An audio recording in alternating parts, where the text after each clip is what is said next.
Há aproximadamente 450 mil anos, muito antes de qualquer civilização humana registrar sua primeira palavra, um planeta vagava pelas profundezas do espaço. Seu nome era Nibiru. Nibiru não era como os planetas que conhecemos. Sua órbita não seguia o padrão circular e previsível dos mundos do nosso sistema solar. Nibiru era um errante, um planeta com órbita elíptica extrema, que o levava a atravessar o sistema solar em ciclos de aproximadamente 3.600 anos terrestres. Durante a maior parte dessa órbita, Nibiru estava perdido na escuridão do espaço interestelar, distante do Sol, distante de qualquer fonte de calor externa.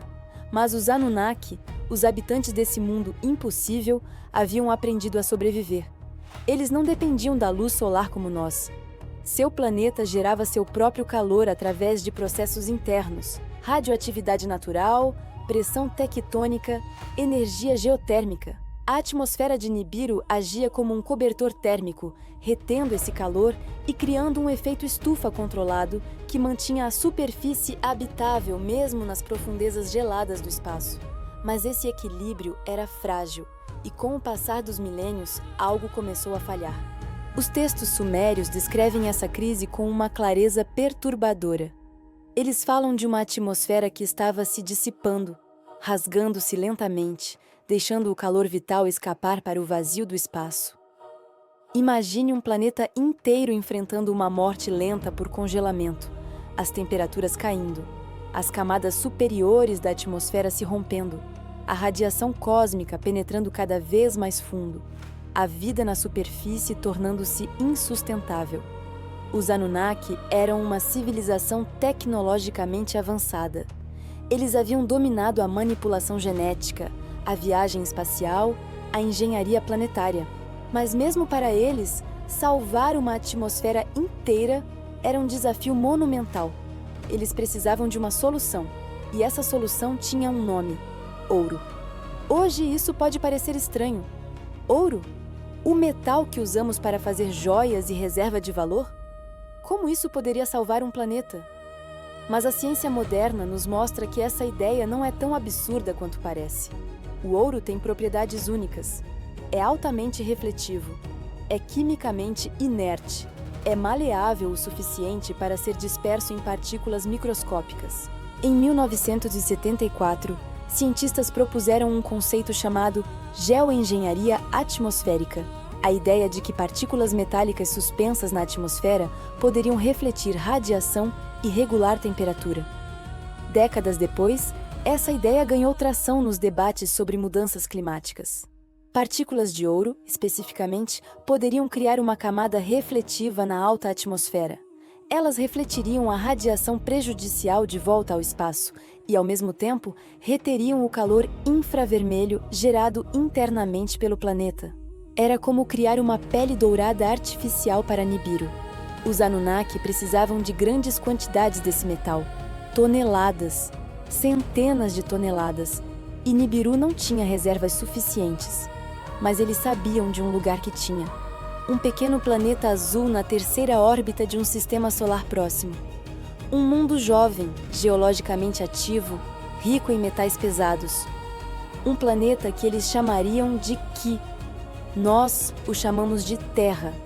A decisão foi tomada no Grande Conselho de Nibiru. Uma expedição seria enviada. Não era uma missão de exploração, era uma missão de sobrevivência. Eles precisavam extrair ouro da Terra, processá-lo e transportá-lo de volta para Nibiru em quantidade suficiente para salvar seu mundo. Mas havia um problema. A Terra estava a milhões de quilômetros de distância. A viagem levaria anos, e uma vez lá, eles precisariam estabelecer uma infraestrutura completa de mineração em um mundo alienígena. Isso exigiria tecnologia, disciplina, hierarquia e, acima de tudo, exigiria liderança. O líder de Nibiru era Anu, o Rei Celestial, o soberano supremo dos Anunnaki. Seu nome literalmente significa céu, ou aquele que governa o alto. Anu não era apenas um governante político. Ele era o guardião da ordem cósmica, o árbitro final em todas as decisões que afetavam o destino de seu povo. E agora, diante dele, estava a decisão mais crucial da história Anunnaki. Quem lideraria a missão à Terra?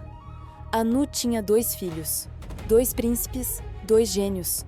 E eles eram tão diferentes quanto água e fogo. O primogênito era Enki. Enki, cujo nome significa Senhor da Terra, era um cientista brilhante, um engenheiro genético, um inovador. Ele entendia os processos da vida em um nível que beirava o divino. Era Enki quem supervisionava os projetos de terraformação em Nibiru.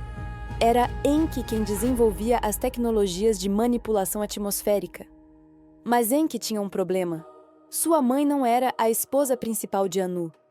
Ele era o filho mais velho, sim, mas não era o herdeiro legítimo do trono. Esse título pertencia a Enlil. Enlil, cujo nome significa Senhor do Comando, era o oposto de Enki em temperamento. Onde Enki era criativo e adaptável, Enlil era rígido e disciplinado. Onde Enki via possibilidades, Enlil via protocolos. Enlil era um administrador nato, um general, um executor de ordens. E mais importante, Enlil era o filho de Anu com sua esposa legítima, Antu. Isso fazia dele o próximo na linha de sucessão ao trono de Nibiru. Mas quem deveria liderar a missão à Terra? A lógica dizia: Enki. Ele tinha o conhecimento científico. Ele entendia geologia, mineração, processamento de metais. Ele poderia estabelecer operações em um mundo desconhecido e resolver problemas imprevistos. Mas a política dizia: Enlil.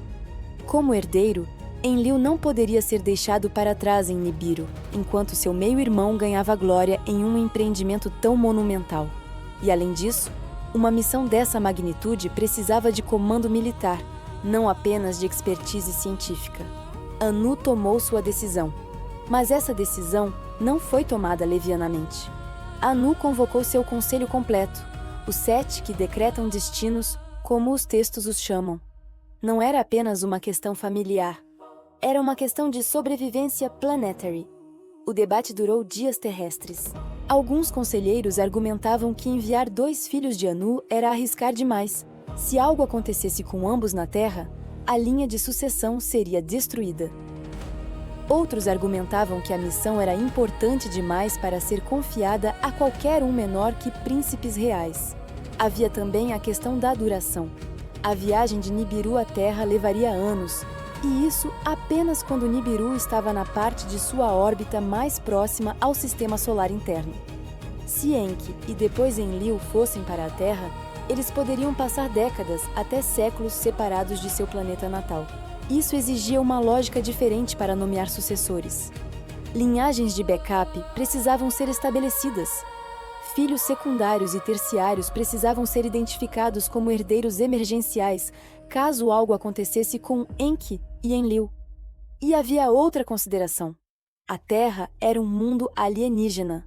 Não tinha as instalações médicas avançadas de Nibiru. Não tinha a rede de apoio social. Não tinha as salvaguardas tecnológicas. Se Enki ou Enlil adoecessem ou se ferissem gravemente, poderiam morrer antes que qualquer ajuda de Nibiru pudesse chegar. Isso não era apenas uma missão de mineração. Era um exílio voluntário para uma fronteira perigosa. E ainda assim, ambos os príncipes aceitaram sem hesitação. Para Enki, era uma chance de provar seu valor além de questões de legitimidade dinástica. Ele seria o pioneiro, o explorador.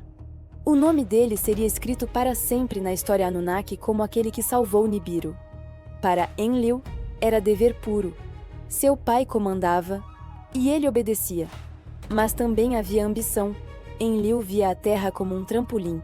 Se ele pudesse gerenciar com sucesso uma operação dessa magnitude, isso consolidaria sua posição como herdeiro inequívoco.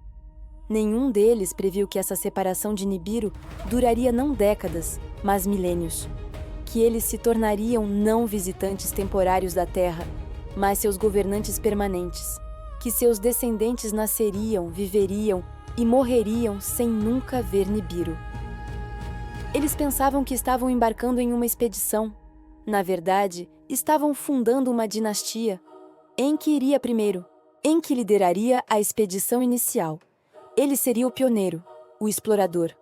Ele estabeleceria a base de operações, iniciaria a mineração e prepararia o caminho. Mas uma vez que a infraestrutura estivesse montada, Enlil viria. E quando Enlil chegasse, ele assumiria o comando supremo.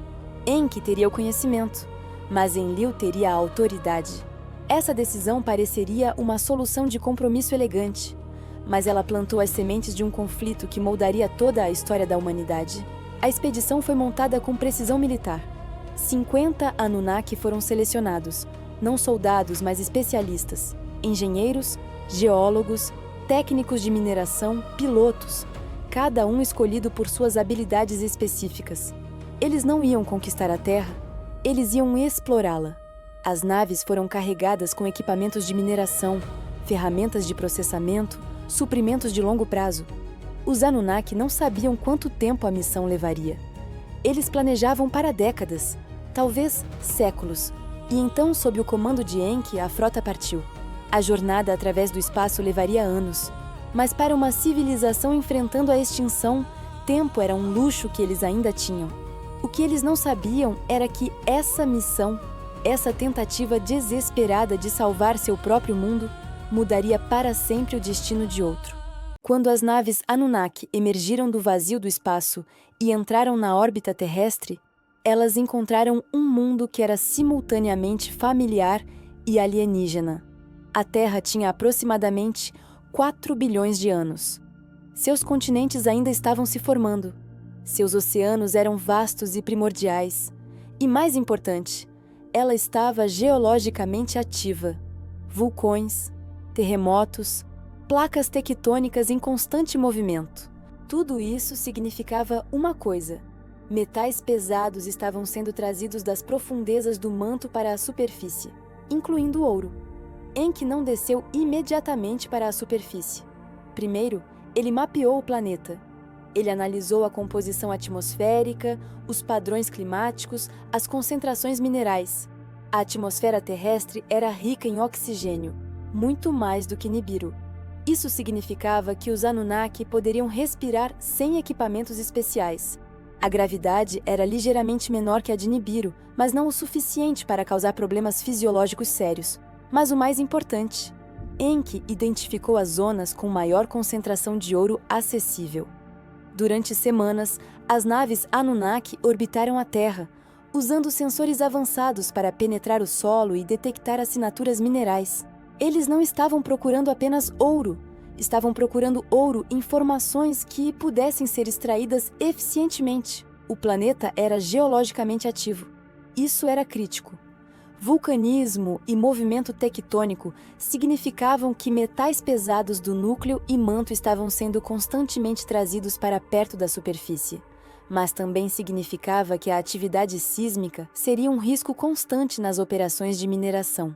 Enki identificou 3 regiões principais com concentrações promissoras: o sudeste da África moderna, especialmente o que hoje é Zimbábue e África do Sul, onde as minas de ouro mais profundas do mundo ainda operam; as montanhas do que seria o Cáucaso e, mais acessível, as planícies aluviais da Mesopotâmia. Era esta última região que oferecia o melhor equilíbrio entre acessibilidade e concentração mineral. E a região mais promissora estava em um lugar que hoje chamamos de Golfo Pérsico. Mas há algo crítico que os arqueólogos modernos descobriram. Há 450 mil anos, o Golfo Pérsico não era um golfo. Era terra seca. O nível do mar estava mais de 120 metros abaixo do nível atual. O que hoje é oceano era então uma vasta planície fértil atravessada pelos rios Tigre e Eufrates, que se fundiam e continuavam por centenas de quilômetros antes de desaguar no Oceano Índico. Era esta planície, hoje submersa, que seria o verdadeiro berço das operações Anunnaki. Os textos sumérios descrevem a chegada de Enki com detalhes surpreendentes. Eles falam de pássaros negros descendo do céu, de trovões sem nuvens, de águas agitadas quando as naves pousaram. Enki escolheu um local próximo à foz de 2 grandes rios, o Tigre e o Eufrates. Essa área, que milênios depois seria chamada de Mesopotâmia, tinha tudo o que ele precisava: água doce abundante, planícies aluviais ricas em minerais e acesso tanto ao mar quanto às montanhas. Foi aqui que Enki estabeleceu a primeira base permanente Anunnaki na Terra. Ele a chamou de Eridu. Eridu não era apenas um acampamento, era uma cidade, uma instalação de mineração e processamento em escala industrial. Os Anunnaki construíram estruturas usando os materiais disponíveis, tijolo de barro endurecido, pedra local e, eventualmente, metais que eles mesmos extraíam. Mas suas técnicas de construção eram avançadas. Fundações profundas, sistemas de drenagem, estruturas de vários andares. E no centro, um grande templo dedicado a Enki, que serviria como sede administrativa. A primeira estrutura que os Anunnaki construíram em Eridu não foi uma mina. Foi o que os sumérios depois chamariam de Eabzu, a Casa do Abismo das Águas. Essa não era apenas uma designação poética. O edifício estava literalmente construído sobre e ao redor de um profundo poço d'água, um aquífero que fornecia água doce constante e, crucialmente, acesso direto às camadas geológicas profundas onde o ouro estava concentrado. As escavações arqueológicas modernas em Eridu revelam algo extraordinário: 18 níveis sucessivos de reconstrução no mesmo local sagrado. Cada templo foi construído precisamente sobre as ruínas do anterior, mantendo a mesma orientação, sugerindo continuidade ritual e funcional por milênios. Mas aqui está o que é perturbador. Os níveis mais profundos, datando de 5.400 a.C., segundo cronologia convencional, já mostram sofisticação arquitetônica. Não há camadas primitivas abaixo deles. É como se a cidade tivesse surgido completa desde o início. E mais estranho ainda, análises de solo ao redor das ruínas de Eridu mostram concentrações anômalas de partículas metálicas e escória de fundição, em profundidades muito maiores do que o nível arqueológico mais antigo. Como se houvesse atividade metalúrgica milhares de anos antes do que os registros preservados indicam. Talvez porque havia. Talvez as camadas mais antigas estejam simplesmente além do alcance das escavações atuais, enterradas sob dezenas de metros de sedimento acumulado ao longo de centenas de milhares de anos. Os arqueólogos confirmam que Eridu foi o assentamento mais antigo da Mesopotâmia. As camadas mais profundas das escavações datam de aproximadamente 5.400 a.C. Mas essas são apenas as camadas que sobreviveram. Quantas camadas anteriores foram perdidas sob o lodo dos milênios? E há outro detalhe intrigante. Eridu estava estrategicamente localizada não apenas para acesso a recursos, mas para controle de rotas. De Eridu, você podia controlar o acesso tanto às montanhas do norte, onde minerais abundavam, quanto ao mar ao sul, onde transporte de longa distância era possível. Era uma escolha logística perfeita, exatamente o tipo de planejamento que você esperaria de uma civilização avançada estabelecendo um posto avançado. Enki e seus 50 companheiros começaram a operar. Eles não estavam minerando na superfície.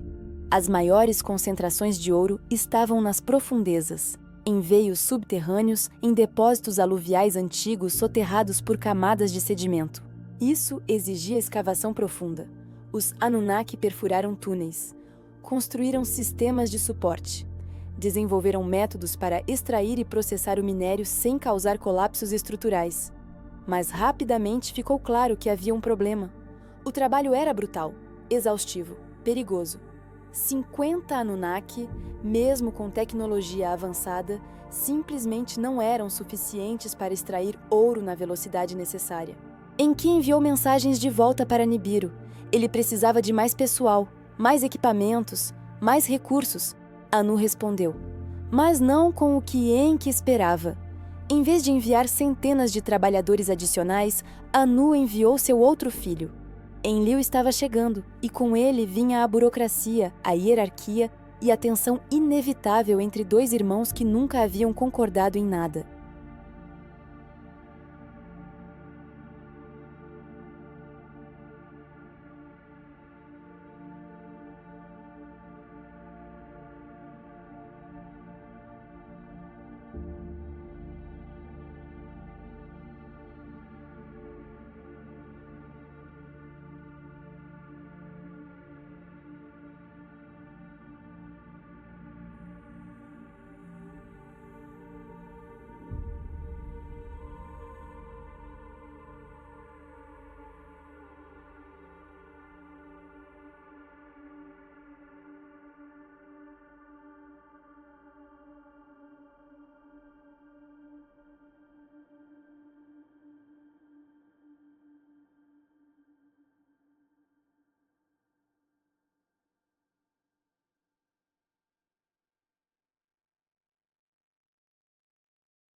Quando Enlil desceu à Terra, tudo mudou. Enki havia estabelecido Eridu como base de operações, mas Enlil via isso como apenas o começo. Para ele, uma única cidade mineradora não era suficiente. A Terra precisava ser organizada, sistematizada, dividida em zonas funcionais. Enlil trouxe consigo mais Anunnaki. Não 50, centenas, especialistas em logística, comunicações, administração. E ele trouxe algo mais: a autoridade direta de Anu para assumir o comando supremo da missão terrestre. Enki não gostou disso, mas ele não tinha escolha. As ordens de Anu eram absolutas. Divisão de responsabilidades. Enlil implementou um sistema que dividiria a Terra em áreas de influência.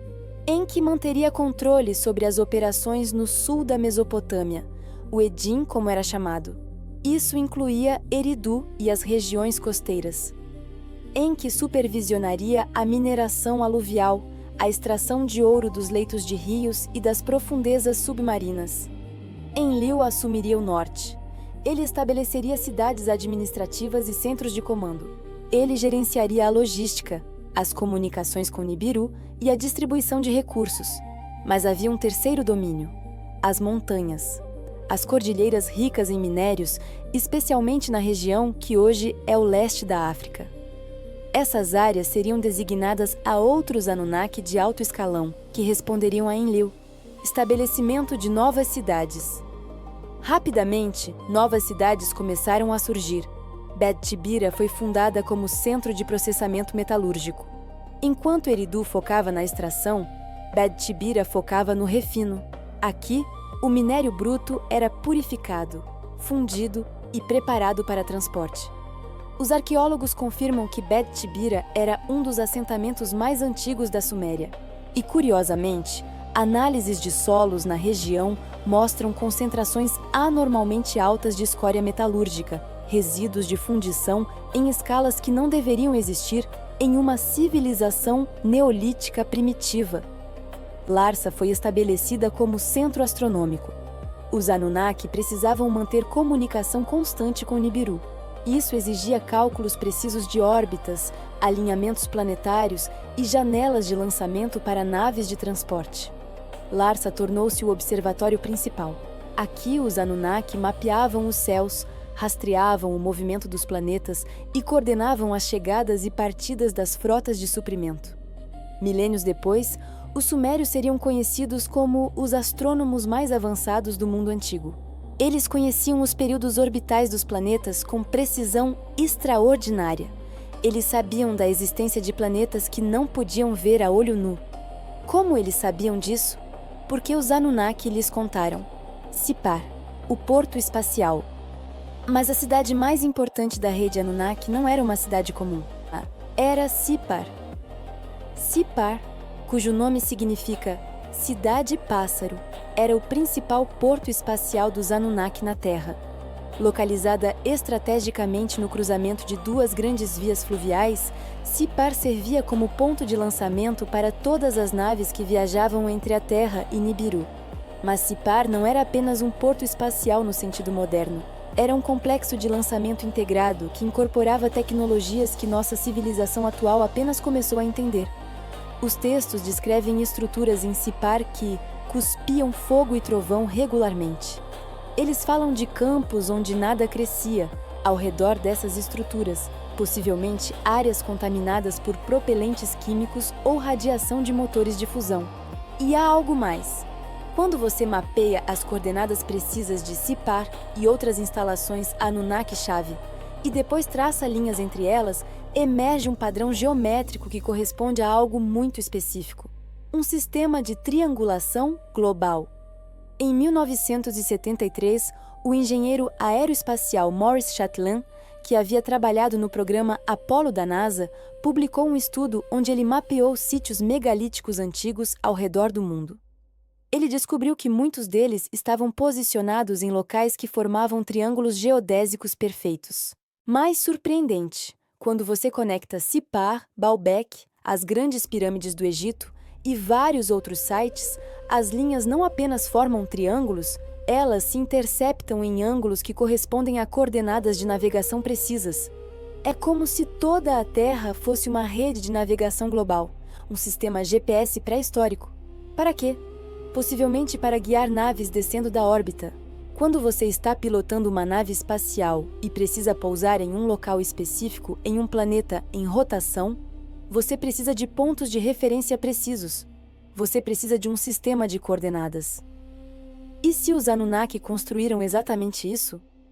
Uma rede de faróis arquitetônicos espalhados pelo planeta, cada um em coordenadas matematicamente significativas? Isso explicaria por que estruturas como as pirâmides são construídas com precisão astronômica. Não era para rituais religiosos, era para navegação espacial. E Sipar era o hub central desse sistema, o ponto de referência primário de onde todas as outras coordenadas eram calculadas. Aqui, o ouro processado era armazenado, carregado em naves de transporte e enviado através do vazio do espaço de volta para casa. Os textos sumérios descrevem Sipar como o lugar onde os deuses tocavam o céu.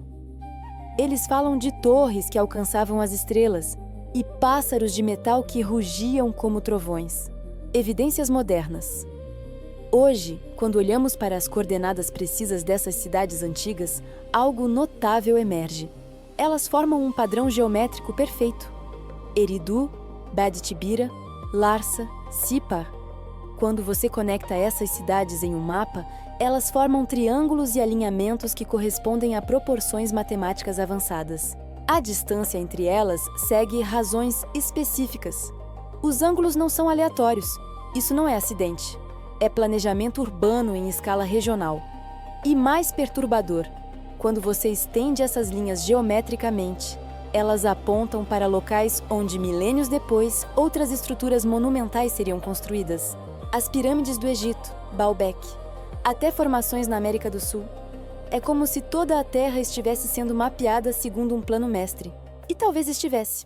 Entre todos os textos da antiga Mesopotâmia, existe um documento que desafia toda a lógica histórica convencional. É chamado de Lista Real Sumeriana. Esse texto, preservado em múltiplas cópias de argila, lista todos os reis que governaram a Suméria desde que a realeza desceu do céu. E ele não começa com reis humanos comuns. Ele começa com algo muito mais estranho. Depois que a realeza desceu do céu, a realeza estava em Eridu. Em Eridu, Alulin tornou-se rei. Ele governou por 28.800 anos. 28.800 anos, para um único rei. O texto continua. Alaugar governou por 36.000 anos. 2 reis. Eles governaram por 64.800 anos. E segue listando reis com reinados de 43.200 anos, 28.800 anos, 21.000 anos. No total, antes do evento que os sumérios chamam de dilúvio, 8 reis governaram por um período combinado de 241.200 anos. A Academia Moderna descarta isso como mitologia. Obviamente, dizem os historiadores, esses números são simbólicos. Ninguém vive 28.800 anos. Isso é apenas uma maneira de expressar legitimidade divina. Mas e se não for simbólico? E se esses números forem literais? Não para humanos, mas para os Anunnaki. Vamos olhar esses números mais de perto. 28.800 anos, 36.000 anos, 43.200 anos. Todos esses números são múltiplos de 3.600. 3.600, exatamente o período orbital de Nibiru conforme descrito nos textos. Alulin governou por 28.800 anos, como chamamos 8 ciclos de Nibiru.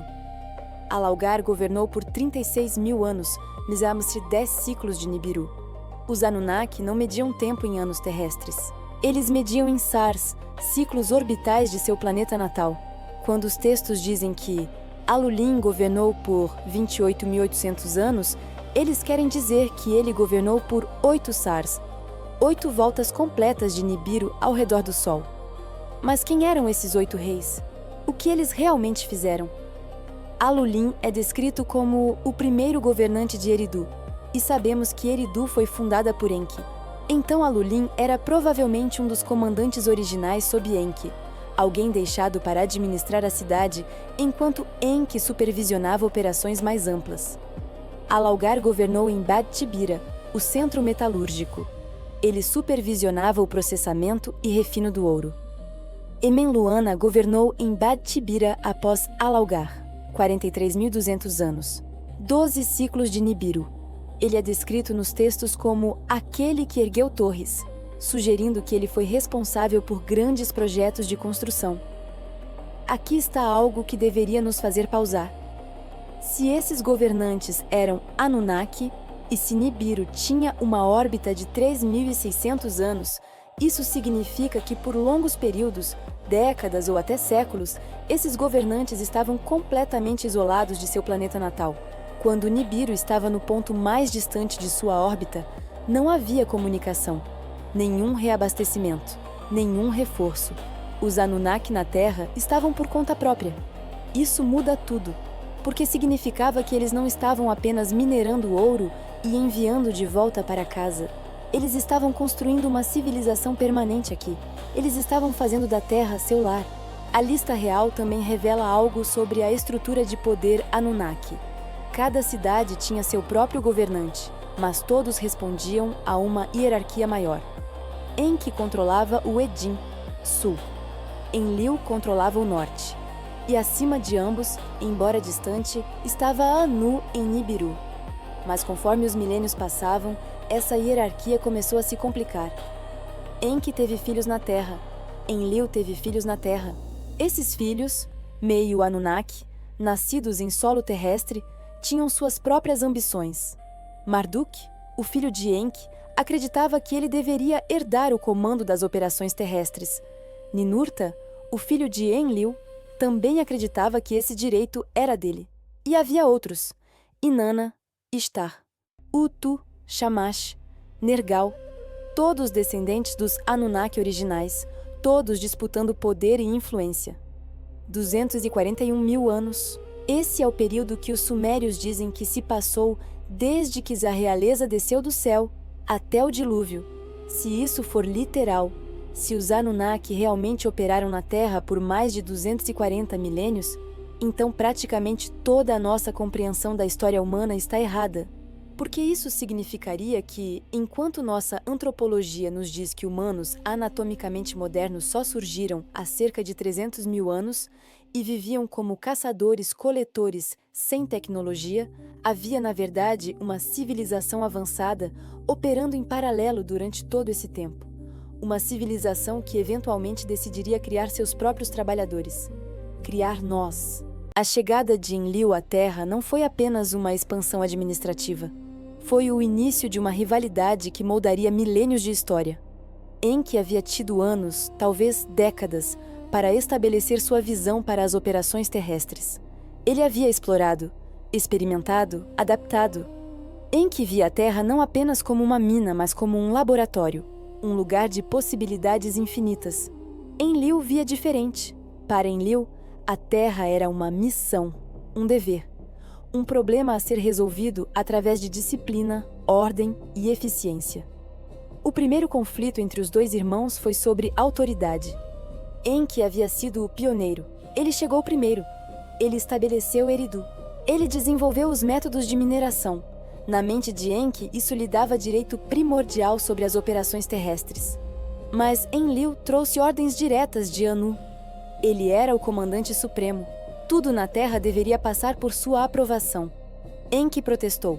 Ele argumentou que suas conquistas deveriam contar, que a expertise deveria superar a linhagem. Enu decidiu a favor de Enlil. Não porque Enlil fosse mais capaz, mas porque a ordem social de Nibiru não poderia ser comprometida. Se o herdeiro legítimo fosse subordinado ao meio-irmão mais velho, isso criaria um precedente perigoso. Enki aceitou a decisão, mas ele não a perdoou. O segundo conflito foi sobre métodos. Enlil queria maximizar a eficiência de mineração. Ele empurrou por cotas mais altas, turnos mais longos, operações 24 horas. Enki resistiu. Ele argumentava que isso desgastaria os trabalhadores Anunnaki muito rapidamente, que o moral estava caindo, que era necessário encontrar uma abordagem mais sustentável. Enlil não se importava. O objetivo era claro: extrair o máximo de ouro no menor tempo possível. Nibiru estava morrendo. Cada ano de atraso significava mais atmosfera perdida, mais vidas em risco. Os textos mesopotâmicos preservam ecos desses conflitos. No épico babilônico Enuma Elish, há referências à divisão dos domínios entre Enki, chamado Ea, e Enlil. O texto descreve como Enlil recebeu o comando dos céus e da terra, enquanto Enki recebeu as águas profundas, o Abzu. Isso pode parecer mitologia, mas visto através das lentes da teoria Anunnaki, faz sentido prático. Enlil controlava as operações de superfície, as cidades, as torres de comunicação, os portos espaciais. Enki controlava as operações subterrâneas e submarinas, as minas profundas, a extração aluvial, os projetos de engenharia hídrica. Mas o conflito mais profundo não era sobre quotas ou hierarquias. Era filosófico. Enki estava começando a se apegar à terra. Ele estudava sua vida selvagem, sua geologia, suas criaturas primitivas. E algo nele via potencial. Enlil via a terra como temporária, um posto avançado. Assim que o ouro suficiente fosse extraído e Nibiru fosse salvo, eles voltariam para casa. A terra seria abandonada. Mas Enki começava a pensar diferente. E se a terra pudesse ser mais? E se eles pudessem fazer mais do que apenas minerar? E se eles pudessem criar? As tensões aumentaram quando Enlil trouxe sua esposa, Ninlil, para a terra. Ninlil era uma Anunnaki de alto escalão, e ela tinha suas próprias ideias sobre como a terra deveria ser administrada. Ela apoiava Enlil completamente, reforçando suas posições contra Enki. Enki, por sua vez, tinha Ninki, também chamada Damkina, sua consorte e parceira científica. Ninki era uma geneticista brilhante, e ela começava a ajudar Enki em experimentos que Enlil considerava imprudentes. Conforme os anos se tornavam décadas e décadas se tornavam séculos, a divisão entre os dois campos se aprofundava. Os Anunnaki na Terra começavam a se alinhar. Alguns apoiavam Enlil, os tradicionalistas, os que queriam completar a missão e voltar para Nibiru. Outros apoiavam Enki, os inovadores, os que viam a Terra como uma oportunidade, não apenas um dever. E no meio dessa crescente tensão, outro problema estava surgindo. Os trabalhadores Anunnaki nas minas estavam chegando ao limite, e eles estavam prestes a se rebelar. Havia um grupo de Anunnaki do qual pouco se fala nas narrativas populares. Eles não eram líderes, não eram cientistas, não eram administradores. Eles eram os trabalhadores. Os textos sumérios os chamam de Igidis, enquanto os Anunnaki de alto escalão, como Enki e Enlil, supervisionavam operações, coordenavam com Nibiru e debatiam filosofias. Os Igidis estavam nas profundezas. Eles perfuravam a rocha. Eles carregavam minério. Eles operavam as fundições onde temperaturas chegavam a níveis insuportáveis. E eles estavam chegando ao limite. Imagine trabalhar em uma mina, mas não uma mina terrestre comum. Uma operação de mineração projetada por uma civilização espacial avançada, onde eficiência superava conforto. Os Igidis trabalhavam em turnos que duravam dias terrestres completos. Eles desciam a túneis que penetravam quilômetros na crosta terrestre. O calor era insuportável. A poeira mineral invadia seus pulmões, e apesar de toda a sua tecnologia, os acidentes eram frequentes. Desabamentos, explosões de gás, inundações súbitas quando túneis rompiam lençóis freáticos subterrâneos. Os Anunnaki eram biologicamente superiores aos humanos. Eles viviam mais, eram mais fortes, mais resistentes, mas eles não eram invulneráveis. E depois de décadas, depois de séculos de trabalho incessante, algo se quebrou. O texto mais detalhado sobre esse período vem do Épico de Atrahasis, um dos manuscritos mais antigos da Mesopotâmia. Ele descreve a situação com clareza perturbadora. Quando os deuses como homens carregavam o trabalho e sofriam a labuta. A labuta dos deuses era grande, o trabalho era pesado, a angústia era muito. Os grandes Anunnaki faziam o Set suportar a labuta. Por 40 anos eles carregaram a labuta dia e noite. Eles gemiam e culpavam, eles murmuravam nas escavações. 40 anos é provavelmente simbólico, significando um período longo, não literal.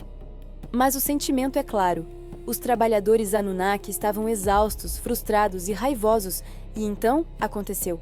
Os Igigi se recusaram a trabalhar. Não foi uma greve pacífica, foi uma revolta completa. Os textos descrevem os trabalhadores marchando para a residência de Enlil no meio da noite, carregando tochas, gritando seus agravos. Vamos confrontar o Camareiro Supremo, ele deve nos aliviar do nosso pesado trabalho. Enlil, conselheiro dos deuses, o herói, vamos destituí-lo de sua posição. Isso não era uma petição, era uma ameaça. Enlil não estava preparado para isso. Na visão dele, os Igigis estavam cumprindo seu dever. A missão era maior que qualquer indivíduo. Nibiru estava morrendo. Como eles ousavam se rebelar? Enlil considerou uma resposta militar.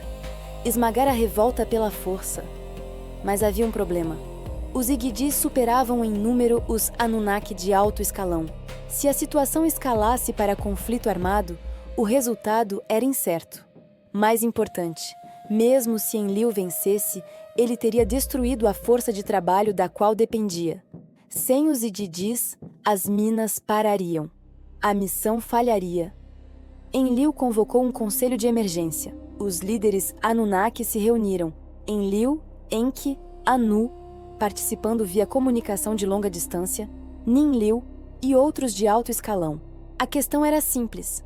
Como resolver a crise? Enlil propôs aumento de incentivos, promessas de retorno a Nibiru após um certo período de serviço, recompensas materiais. Mas Enki sabia que isso não seria suficiente. Os Igigis não queriam incentivos. Eles queriam que o trabalho terminasse. E então Enki fez uma proposta radical. Por que nós fazemos esse trabalho? Ele perguntou. Por que seres tão avançados quanto nós devem cavar na terra como animais? Nibiru nos deu o dom da criação. Nós dominamos a genética. Nós podemos manipular a vida em nível fundamental. Então, por que não criar trabalhadores? A ideia de Enki era simples, mas revolucionária. A Terra já tinha vida primitiva. Havia criaturas bípedes, vagamente humanoides, que habitavam as savanas africanas. Eles não tinham civilização, não tinham linguagem complexa, mas eles tinham mãos, inteligência rudimentar, capacidade de aprender. E se os Anunnaki pegassem essas criaturas e as aprimorassem geneticamente? E se eles injetassem DNA Anunnaki nelas? E se eles criassem uma raça de trabalhadores híbridos, fortes o suficiente para trabalhar, inteligentes o suficiente para seguir instruções, mas não autônomos o suficiente para se rebelar? A proposta de Enki causou debate imediato. Enlil era contra. Ele via isso como arriscado, impuro, uma violação da ordem natural. Nós não somos deuses criadores, ele argumentou. Nós não temos o direito de manufaturar vida consciente. Mas Anu, ouvindo de Nibiru, viu a lógica. A revolta dos Igigis provou que o modelo atual era insustentável. E mais importante, Nibiru não podia esperar. Se levasse mais alguns milhares de anos para extrair o ouro necessário porque estavam operando com força de trabalho reduzida, seu planeta estaria morto. Faça! Anu ordenou a Enki. Crie os trabalhadores. E assim o destino da humanidade foi decidido em uma sala de conselho Anunnaki. Não por amor, não por curiosidade científica pura, por necessidade, por pragmatismo. Nós fomos criados para sermos escravos. A criação da humanidade não aconteceu de uma hora para outra. Foi um processo. Anos de experimentação, tentativa e erro, fracasso e iteração. Enki estabeleceu seu laboratório em um lugar que os textos chamam de Abzu, literalmente abismo das águas profundas. Este era o domínio pessoal de Enki, localizado provavelmente no sudeste da África, onde as maiores concentrações de ouro estavam sendo extraídas. E foi aqui que Enki, com a ajuda de Ninki, sua esposa, cientista, e Ninmah, meia-irmã e chefe médica, começou os experimentos. Os sujeitos dos experimentos eram os hominídeos primitivos que habitavam a região.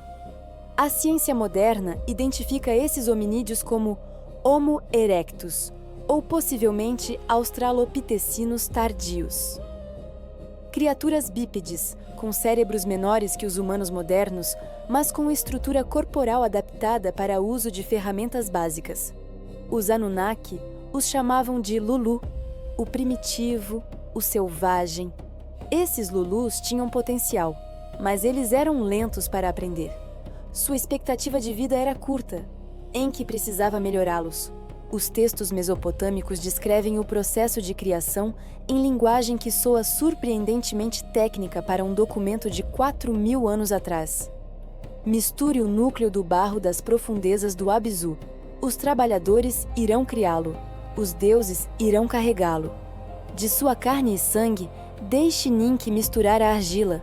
Deus e homem estarão unidos, misturados juntos na argila. Argila e barro provavelmente são metáforas. Eles se referiam à matéria biológica, células, sangue, material genético, em que estava fazendo engenharia genética. Vamos traduzir isso para termos modernos, em que pegava material genético dos hominídeos nativos. Ele então introduzia sequências de DNA Anunnaki. Isso não era simples reprodução sexual, era manipulação direta de cromossomos. Os Anunnaki tinham tecnologia para fazer isso, talvez usando vírus como vetores, o mesmo método que usamos hoje em terapia genética. Talvez através de edição direta, usando algo análogo ao CRISPR, embora muito mais avançado. Mas aqui está onde fica tecnicamente fascinante. O DNA humano e o DNA de primatas são surpreendentemente similares. Humanos e chimpanzés compartilham aproximadamente 98,8% do DNA. Isso significa que as diferenças críticas que nos tornam humanos residem em apenas 1,2% do genoma, cerca de 35 milhões de pares de bases. Enki não precisava reescrever todo o genoma do hominídeo. Ele apenas precisava identificar e modificar as seções específicas que controlam desenvolvimento cerebral, especialmente expansão do córtex pré-frontal, estrutura laríngea, para permitir fala complexa, dextralidade manual, para manipulação de ferramentas refinadas, estrutura esquelética, para postura totalmente bípede, e, criticamente, expressão de genes relacionados à longevidade celular. Curiosamente, quando olhamos para os genes que diferenciam humanos de outros primatas, encontramos algo estranho. Muitos deles são genes HAR, Human Accelerated Regions, seções do genoma que mudaram dramaticamente rápido em nossa linhagem, muito mais rápido do que seria esperado por mutação e seleção natural aleatória. Por exemplo, HR1 é um gene que controla desenvolvimento cerebral. Ele praticamente não mudou em milhões de anos de evolução de mamíferos. Mas nos últimos 6 a 7 milhões de anos na linhagem humana? 18 mudanças dramáticas. Isso é consistente com intervenção, não com evolução gradual. O objetivo era criar um híbrido, um ser com a biologia resistente e longevidade dos Anunnaki, mas com o corpo adaptado à terra dos hominídeos nativos. Mas havia um problema crítico, um que quase destruiu todo o projeto. Os primeiros híbridos não podiam se reproduzir. Quando você cruza espécies distantes, o resultado é frequentemente estéril. Pense em mulas, híbridos de cavalos e burros que não podem ter filhotes. Os primeiros Adamos, termo sumério para aquele feito de terra, possivelmente a raiz da palavra Adão, eram estéreis. Isso significava que cada trabalhador tinha que ser criado individualmente em laboratório. Era eficiente para criar alguns, mas impossível para produzir populações de milhares. Enki precisava que os Adamos pudessem se reproduzir naturalmente, e isso exigia mexer com algo muito específico: os cromossomos sexuais. Os textos bíblicos preservam uma versão distorcida dessa história. Adão e Eva no Jardim do Éden, a árvore do conhecimento, a serpente oferecendo o fruto proibido, a expulsão. Vamos reinterpretar isso. O Jardim do Éden era o Edim, a região controlada por Enki no sul da Mesopotâmia. Adão era a primeira geração de híbridos bem-sucedidos. A árvore do conhecimento era a capacidade de reprodução sexual autônoma. E a serpente? Enki era simbolizado por uma serpente em muitos textos sumérios.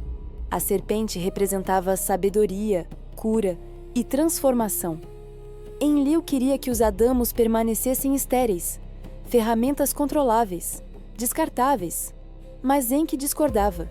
Ele via suas criações como algo mais. Ele havia investido muito trabalho nelas.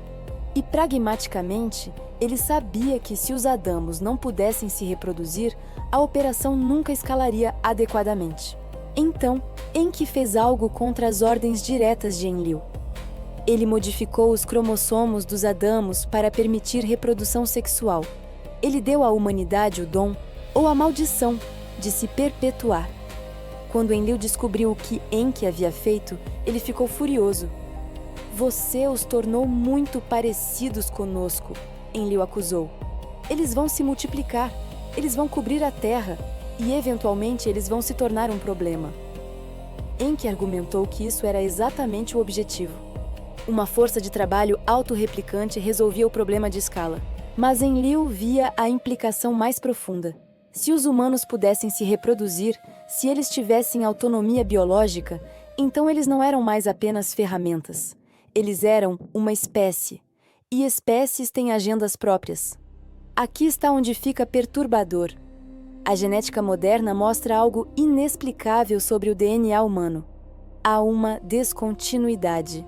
Uma ruptura evolutiva abrupta, aproximadamente 200.000 a 300.000 anos atrás, quando o Homo sapiens anatomicamente moderno aparece de repente no registro fóssil. Nós não evoluímos gradualmente de Homo erectus. Nós aparecemos, completos, com cérebros 50% maiores, com anatomia completamente diferente, com capacidades cognitivas que nossos predecessores não tinham. Os evolucionistas chamam isso de singularidade comportamental e admitem que é um mistério, e há mais. Há outro aspecto perturbador do cromossomo 2 humano que raramente é discutido. Quando geneticistas sequenciaram completamente o cromossomo 2, eles encontraram algo inexplicável. Grandes seções dele são não codificantes, ou seja, elas não expressam proteínas, não têm função aparente. A ciência as chama de DNA lixo. Embora esse termo esteja caindo em desuso à medida que descobrimos que muito desse DNA tem funções regulatórias. Mas aqui está o estranho. Algumas dessas seções não codificantes no cromossomo 2 contêm sequências repetitivas que parecem assinaturas de edição, como marcadores deixados por um editor genético para indicar onde modificações foram feitas. Mais especificamente, há regiões que mostram o que geneticistas chamam de cicatrizes de fusão. Não apenas os telômeros no meio do cromossomo, mas padrões em torno dessa fusão que sugerem que ela não foi completamente aleatória.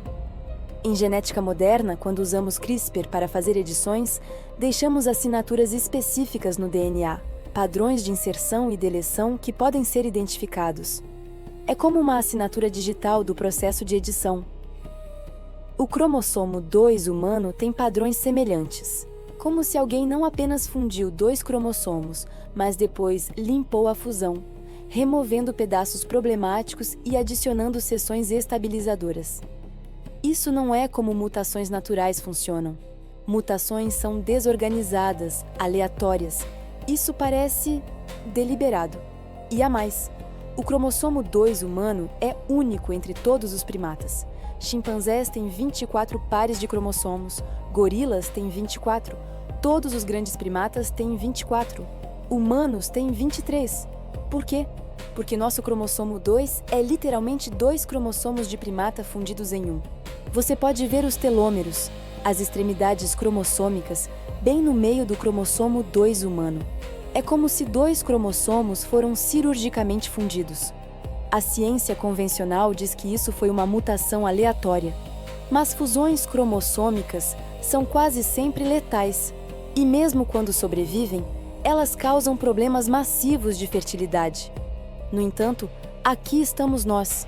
E se não foi aleatório? E se foi deliberado? E então há isso.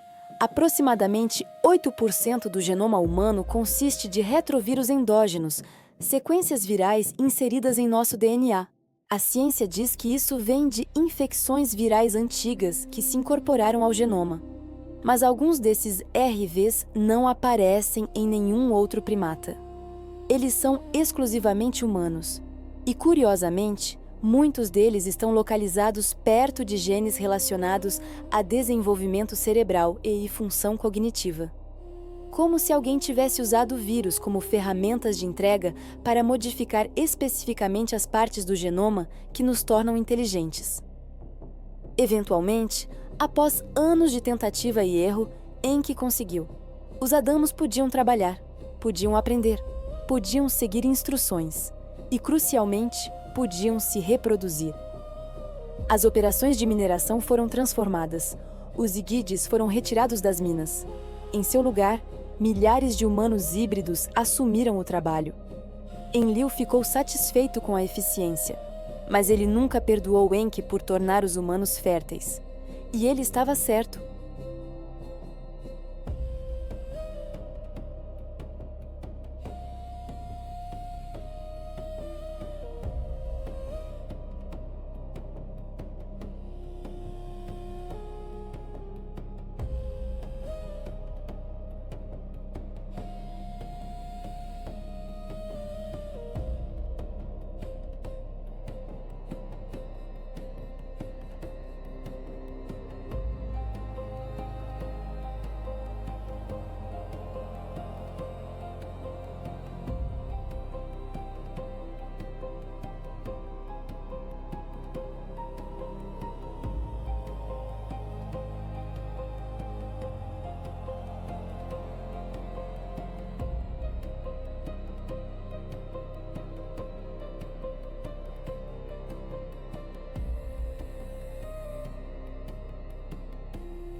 Por milênios após a criação da humanidade, uma estranha harmonia existiu na Terra.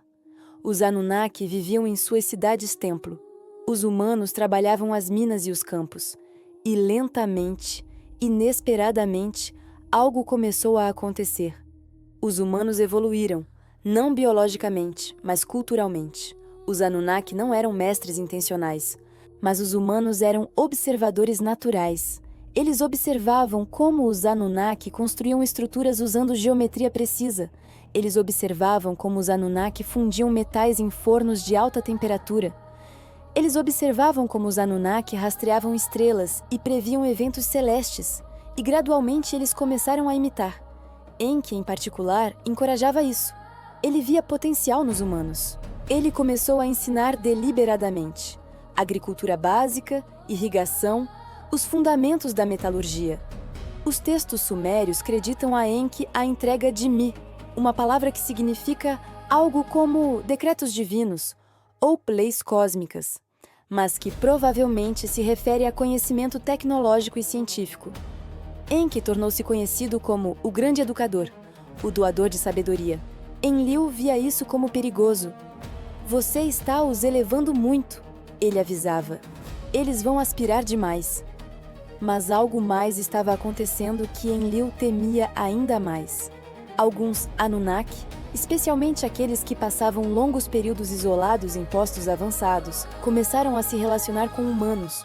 Os textos bíblicos preservam isso como a história dos Nefilim, quando os homens começaram a se multiplicar na face da terra e lhes nasceram filhas. Os filhos de Deus viram que as filhas dos homens eram belas e tomaram para si mulheres.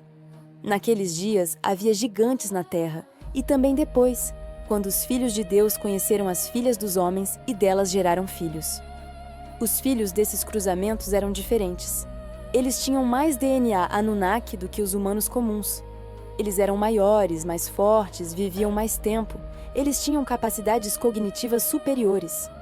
Nos mitos, eles são chamados de heróis, semideuses, gigantes. Gilgamesh era um desses híbridos, supostamente 2/3 Deus, 1/3 homem.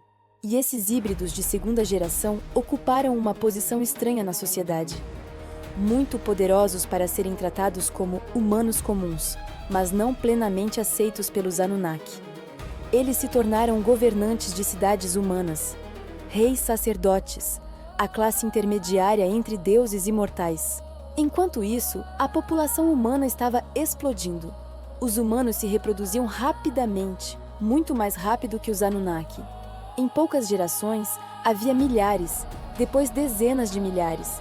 Eles se espalharam para além das áreas de mineração. Eles estabeleceram suas próprias vilas. Eles desenvolveram cultura, arte, música rudimentar. E, crucialmente, eles começaram a fazer perguntas. Quem são os Anunnaki? De onde eles vieram? Por que nós servimos a eles? Enlil via o crescimento humano como validação de seus piores medos. Eles são muito numerosos, ele argumentava nos conselhos. Eles fazem muito barulho. Eles perturbam meu descanso. Essa última frase pode parecer trivial, mas o termo sumério usado, rigmu, tumulto, barulho, provavelmente se refere a algo mais que volume sonoro. Refere-se à inquietação social, questionamento, desobediência potencial. Enlil propôs medidas de controle populacional, esterilização forçada, restrições de reprodução. Enki bloqueou essas propostas. Nós os criamos com a capacidade de se reproduzir, ele argumentou. Não podemos reverter isso agora sem destruir nossa própria força de trabalho. Mas havia algo mais acontecendo. Algo que nenhum dos dois irmãos havia previsto adequadamente. O clima estava mudando. A Terra estava entrando em uma era glacial. Camadas de gelo estavam avançando do norte e do sul. Níveis do mar estavam caindo à medida que mais água era aprisionada em geleiras. Mas isso também significava algo mais. Quando a era glacial eventualmente terminasse, todo esse gelo derreteria. E quando derretesse, haveria dilúvio. Alguns Anunnaki, especialmente aqueles envolvidos em monitoramento climático, começaram a perceber os sinais. As calotas polares estavam se tornando instáveis. O clima global estava em um ponto de inflexão. Uma mudança dramática estava chegando. Mas as operações de mineração estavam no auge. O ouro estava fluindo de volta para Nibiru em quantidades sem precedentes. A missão estava finalmente funcionando. Ninguém queria parar agora, então os avisos foram minimizados, ignorados. Até que foi tarde demais. Aproximadamente 13.000 anos atrás, algo aconteceu que mudou a Terra para sempre. Geólogos chamam isso de Younger Dryas, um evento climático catastrófico que marca o fim da última era glacial. Mas os textos antigos chamam isso de algo diferente. Eles chamam isso de dilúvio. A ciência moderna ainda debate exatamente o que causou o Younger Dryas. As teorias incluem um impacto de meteoro no Atlântico Norte, colapso súbito de camadas de gelo continentais, liberação massiva de metano dos oceanos ou alguma combinação dos três. Mas o resultado foi o mesmo. Em um período de meses, o clima global mudou drasticamente. Temperaturas despencaram, padrões de chuva foram deslocados e, mais crítico, as enormes camadas de gelo que haviam se acumulado sobre a América do Norte e Europa começaram a derreter. Os textos mesopotâmicos descrevem um conselho Anunnaki final antes do dilúvio. Os cientistas Anunnaki haviam finalmente percebido. O colapso era iminente. Quando as camadas de gelo colapsassem, um tsunami global varreria o planeta. Nenhuma estrutura costeira sobreviveria. Nenhuma cidade nas planícies aluviais escaparia. Enlil fez uma proposta chocante. Deixe acontecer. Não alertem os humanos. Deixe o dilúvio limpá-los. Quando terminar, podemos começar novamente. Desta vez, sem a complicação de uma população humana crescendo sem controle. Era genocídio deliberado por omissão. Enki ficou horrorizado. Essas são nossas criações, ele protestou. Nós os trouxemos à existência. Temos responsabilidade por eles. Mas Enlil foi intransigente. E pior, ele fez todos os Anunnaki jurarem não alertar nenhum humano sobre o dilúvio vindouro. Foi um decreto vinculante. Desobedecer seria traição. Enki jurou, mas ele não tinha intenção de cumprir. Havia um humano em particular que Enki havia chegado a respeitar profundamente. Seu nome era Ziusudra nos textos sumérios, Utnapishtim nos textos acádios. E milênios depois, os hebreus o chamariam de Noé. Ziusudra não era um humano comum. Ele era um híbrido, filho de um Anunnaki e uma humana. Ele era inteligente, leal e, mais importante, ele administrava uma das maiores operações agrícolas que forneciam comida para as cidades Anunnaki. Enki decidiu que Ziusudra seria salvo, mas por causa de seu juramento, Enki não podia dizer a Ziusudra diretamente. Os textos descrevem uma cena extraordinária. Enki foi até a casa de Ziusudra, mas em vez de falar com Ziusudra diretamente, Enki ficou do lado de fora e falou com a parede de cana da casa. Parede de canas, escute-me, homem de Shuruppak, filho de Ubar-Tutu, demola tua casa, constrói um barco. Enki estava tecnicamente falando com a parede, não violando seu juramento. Mas, obviamente, Ziusudra estava dentro da casa ouvindo tudo. Era uma brecha legal. Enki deu instruções específicas. O barco não deveria ser um barco comum. Deveria ser uma caixa flutuante massiva, um veículo de sobrevivência projetado para suportar águas turbulentas, não para navegar. As dimensões nos textos sumérios correspondem notavelmente às descrições bíblicas. Aproximadamente 150 metros de comprimento, 25 metros de largura, 15 metros de altura. Isso é enorme. Maior que muitos navios modernos. E Ziusudra não deveria apenas salvar sua família. Ele deveria preservar sementes, animais, o DNA da vida terrestre. Era um banco genético, um arquivo de biodiversidade. Quando o dilúvio finalmente veio, ele veio rápido. Os textos descrevem os diques do céu se abrindo e as fontes do abismo se rompendo. Chuvas torrenciais, ondas titânicas, tsunamis varrendo continentes. Mas não era apenas água, era lodo. Quando uma geleira de quilômetros de espessura que esteve pressionando o solo por dezenas de milhares de anos de repente derrete, ela não libera apenas água pura. Ela libera tudo que estava preso nela: rocha triturada, sedimento, solo congelado, restos orgânicos. Geólogos encontraram camadas do que chamam de diamicte glacial. Depósitos caóticos de rochas de todos os tamanhos misturadas em matriz de lodo, em locais ao redor do mundo, datando precisamente do período do Younger Dryas. E a distribuição desses depósitos é reveladora. Eles não estão apenas nas áreas que estiveram sob gelo, eles estão centenas de quilômetros além das bordas das geleiras, como se tsunamis carregando lodo glacial varressem vastas distâncias. Em Washington State, nos Staclaiewa, há formações chamadas Channeled Scablands, cânions massivos esculpidos não por erosão gradual ao longo de milhões de anos, mas por inundações catastróficas que se moveram tão rápido que arrancaram centenas de metros de rocha sólida em questão de dias. O geólogo J. Harlan Bretz propôs na década de 1920 que essas formações foram criadas por mega inundações. Ele foi ridicularizado pela comunidade científica. Catastrofismo era considerado pseudociência. A geologia adequada era uniformitarista. mudança gradual ao longo de eras. Mas na década de 1970, quando imagens de satélite permitiram análise de larga escala, ficou inegável. As Channeled Scablands foram de fato esculpidas por uma das maiores inundações da história da Terra. Brett foi finalmente vindicado, décadas após sua proposta original. E se isso aconteceu em Washington, que outras mega inundações aconteceram em lugares que agora estão sob o oceano? Geologicamente, sabemos que isso aconteceu. Evidências de mega inundações no final do Pleistoceno são encontradas em todo o mundo.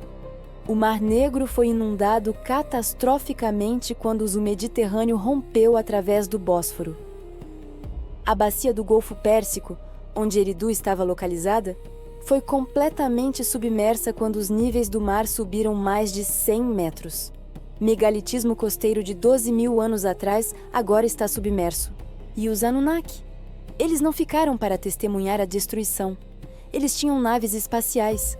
Quando o dilúvio começou, eles decolaram. Os textos sumérios descrevem isso. Os Anunnaki observando de suas naves orbitais enquanto a terra abaixo era inundada. Alguns textos até descrevem os deuses chorando ao ver a destruição que haviam permitido. Ninlil, a esposa de Enlil, é citada dizendo: "Como pude falar mal na Assembleia dos Deuses? Como pude comandar guerra para destruir meu povo? Muito tarde para arrependimentos agora." O dilúvio durou, dependendo de qual texto você lê, entre 7 dias e 40 dias de chuva intensa, seguido por meses de inundação gradualmente diminuindo. Durante esse tempo, Zilsudra e sua família flutuaram na arca, sem direção, sem controle, apenas sobrevivendo. E quando as águas finalmente recuaram, quando a arca finalmente encalhou em uma montanha, tradicionalmente identificada como Monte Ararat ou Monte Nizir, Zilsudra saiu para um mundo transformado. Tudo o que ele havia conhecido estava debaixo d'água. Todas as cidades, todas as fazendas, toda a civilização pré-diluviana estava enterrada sob lodo e sedimento. E os humanos? Dos milhões que haviam existido antes, apenas alguns milhares sobreviveram. Aqueles que, por sorte ou projeto, estavam em terrenos altos quando o dilúvio veio. A humanidade tinha sido resetada. Quando os Anunnaki retornaram à Terra após o dilúvio, eles encontraram um planeta diferente. As planícies costeiras onde suas cidades haviam florescido estavam agora sob dezenas de metros de água. Eridu, Bad Tibira, Larsa, todas submersas. Séculos de infraestrutura perdidos. E, para a surpresa de Enlil, humanos haviam sobrevivido. Não apenas Zilsudra e sua família, que Enlil descobriu rapidamente terem sido alertados por Enki, mas também comunidades dispersas que haviam buscado refúgio em terrenos altos e conseguiram sobreviver. Enlil confrontou Enki imediatamente. Você jurou não alertar nenhum humano."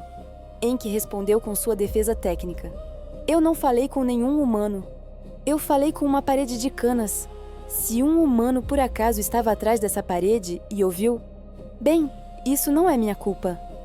Era uma defesa absurda, mas Anu, julgando a disputa de Nibiru, tomou o lado de Enki. Por quê? Porque, pragmaticamente, Enki havia salvado a missão. Se todos os humanos tivessem morrido, os Anunnaki teriam que começar o processo de criação novamente do zero, ou voltar a trabalhar eles mesmos nas minas. Com alguns milhares de humanos sobreviventes, a força de trabalho poderia ser reconstruída. Mas o dilúvio havia provado algo. O modelo antigo não era sustentável. Antes, os Anunnaki governavam diretamente. Humanos eram simplesmente trabalhadores. Mas agora, com a infraestrutura destruída e os recursos limitados, os Anunnaki precisavam de uma abordagem diferente. Eles não podiam mais microgerar todas as operações humanas. Eles precisavam de intermediários. Governantes humanos leais que administrariam populações humanas em nome dos Anunnaki. Assim nasceu o conceito de realeza divina. Quando a realeza desceu do céu após o dilúvio, a realeza estava em Kish. Assim diz a lista real sumeriana.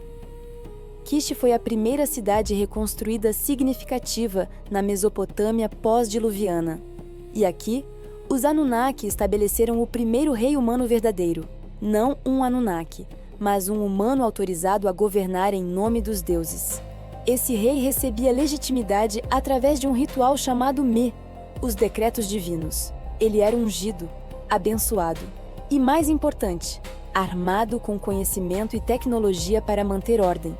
Mas os Anunnaki também tomaram outra decisão crítica: dividir a Terra em regiões controladas. A Mesopotâmia, o primeiro lar das operações Anunnaki, foi designada como domínio de Enlil e sua linhagem. O Egito, uma região que havia sido desenvolvida secundariamente, foi dado a Enki e seus filhos, particularmente Marduk. O Vale do Indo foi alocado a outro ramo da família Anunnaki. E assim por diante. Cada região tinha seu próprio panteão governante, seus próprios deuses. Mas essa divisão não trouxe paz, trouxe competição. Marduk, filho de Enki, acreditava que ele deveria ter recebido a Mesopotâmia, não apenas o Egito. Afinal, seu pai havia sido o pioneiro original na Terra.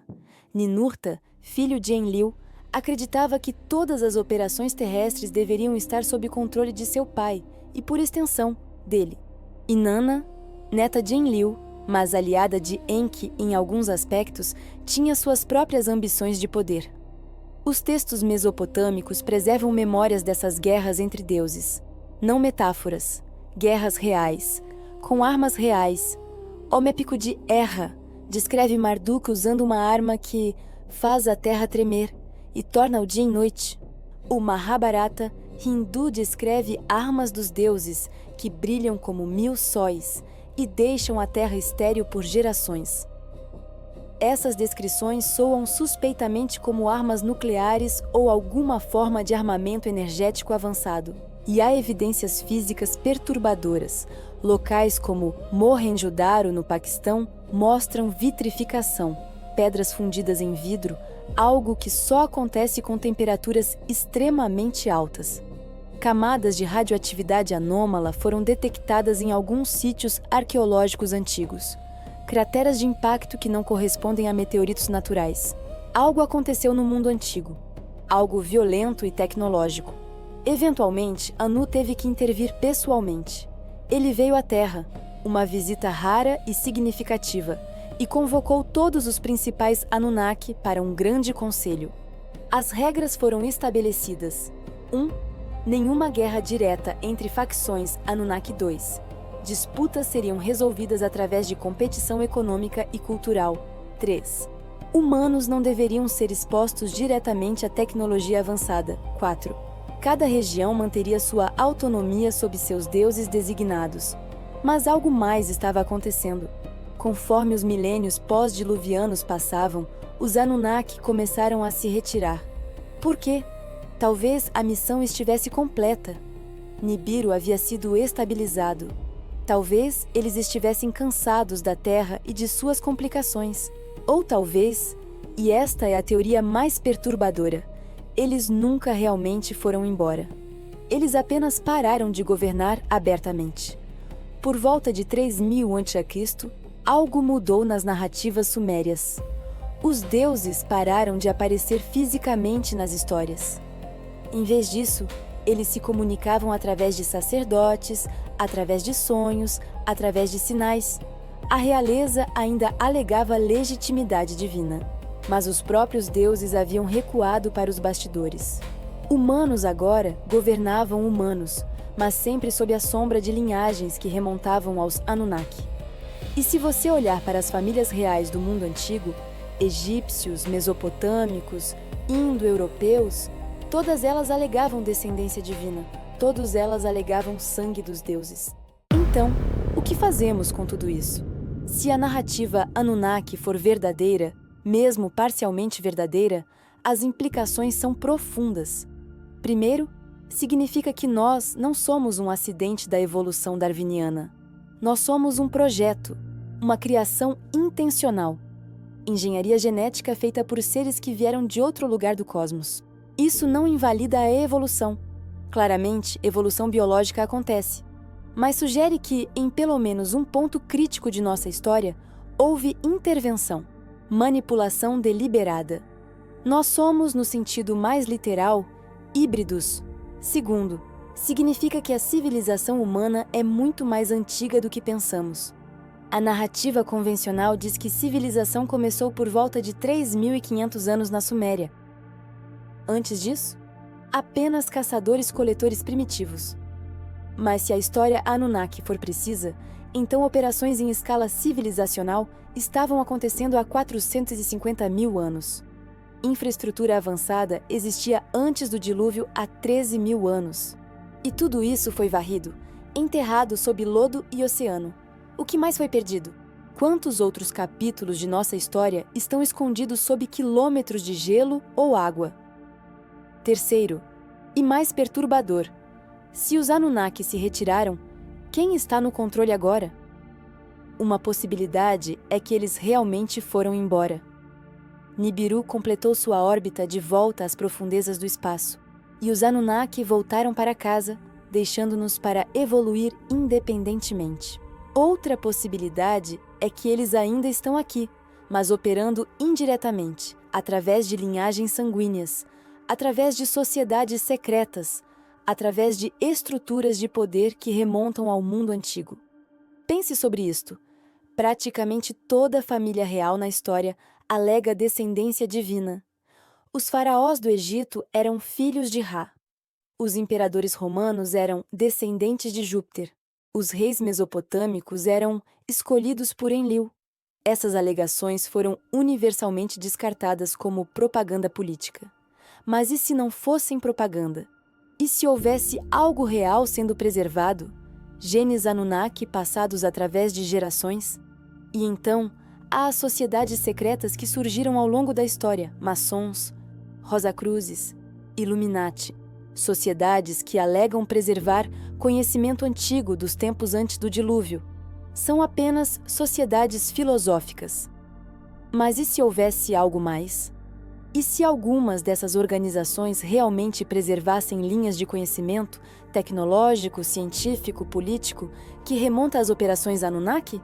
Quarto, o que isso significa para nosso futuro? Se fomos criados como trabalhadores, o que somos agora? Há uma teoria final que precisa ser considerada. Uma que é simultaneamente a mais perturbadora e a mais esperançosa. E se os Anunnaki nunca pretenderam nos deixar permanentemente subservientes?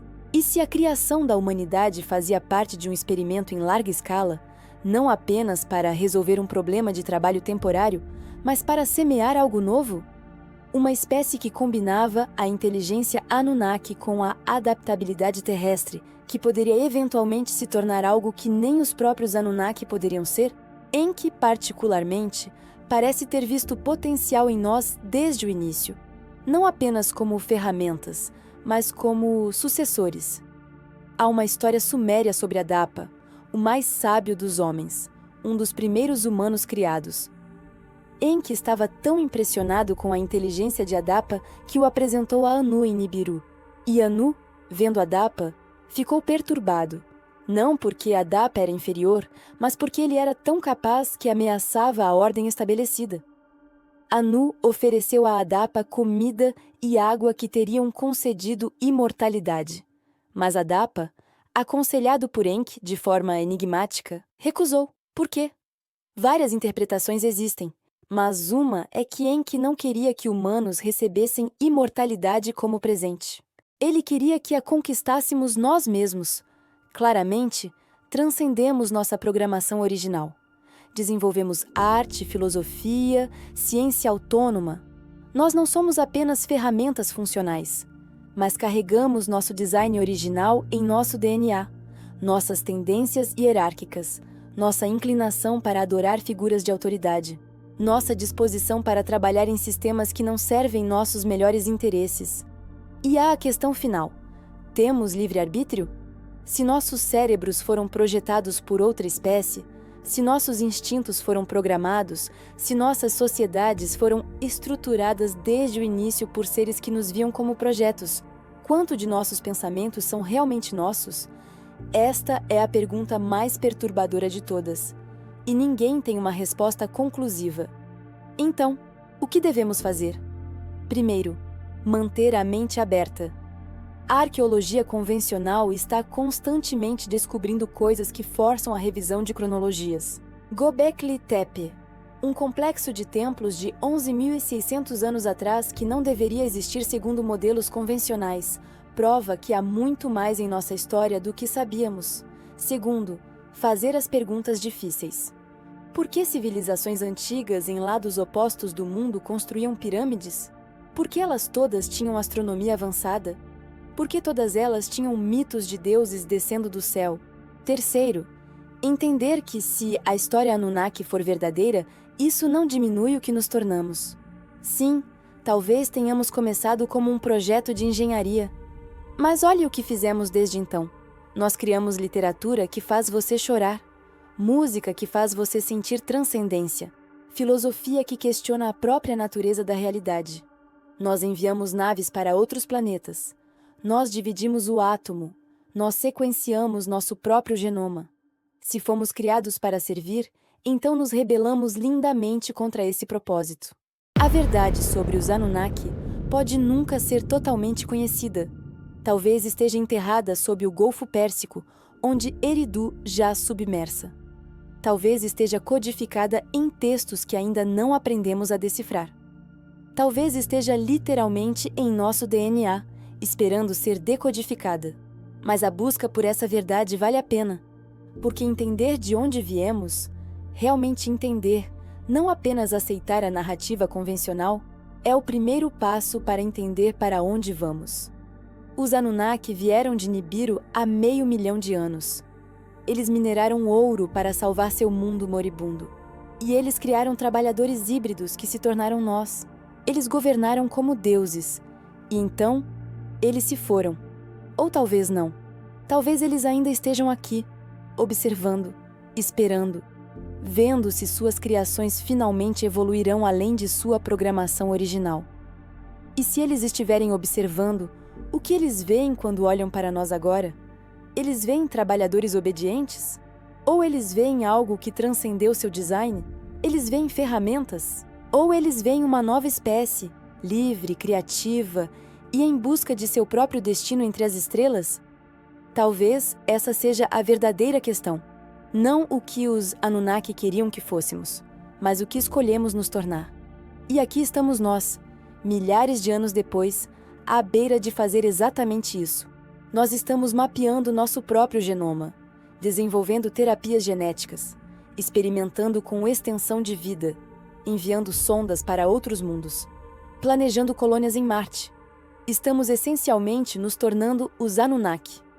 Estamos chegando ao ponto onde poderíamos, se quiséssemos, criar nossas próprias espécies trabalhadoras. Já criamos camundongos geneticamente modificados, porcos com órgãos humanos, primatas com DNA humano inserido. A questão não é mais, podemos fazer isso? A questão é, devemos? E se fizermos, como trataremos nossas criações? Como ferramentas descartáveis ou como seres com direitos próprios? Talvez essa seja a verdadeira lição da história Anunnaki. Não como fomos criados, mas como escolhemos criar. Não como fomos tratados, mas como escolhemos tratar aqueles que criamos. Enki nos deu a capacidade de nos reproduzir, nos libertando da escravidão completa. Agora cabe a nós decidir: quando criarmos, daremos liberdade a nossas criações? Ou repetiremos os erros de nossos criadores? Porque, em última análise, o verdadeiro teste de uma civilização não é o quão avançada ela se torna, é como ela trata aqueles que têm menos poder. E se os Anunnaki ainda estão observando, talvez isso seja o que eles estejam esperando para ver, se aprenderemos com seus erros ou se os repetiremos. A resposta a essa pergunta determinará não apenas nosso destino, mas o destino de qualquer espécie que possamos criar no futuro. E talvez, em algum lugar nas profundezas do cosmos, em um planeta que orbita uma estrela distante, outra civilização esteja enfrentando essas mesmas questões. Talvez eles também estejam decidindo se devem criar, modificar, intervir. E talvez eles estejam olhando para nosso exemplo, para a história dos Anunnaki e da humanidade, e aprendendo com ele. porque essa é a coisa sobre o conhecimento, sobre a verdade, sobre a história. Ela não nos pertence apenas, ela pertence ao cosmos. E a jornada de Nibiru à Terra não é apenas nossa história. É a história de qualquer civilização que alcance as estrelas e encontre mundos jovens cheios de potencial. É a história de criadores e criações, de deuses e homens, de pais e filhos, e de como, eventualmente, os filhos devem se tornar mais do que seus pais imaginaram, não através de rebelião, mas através de transcendência.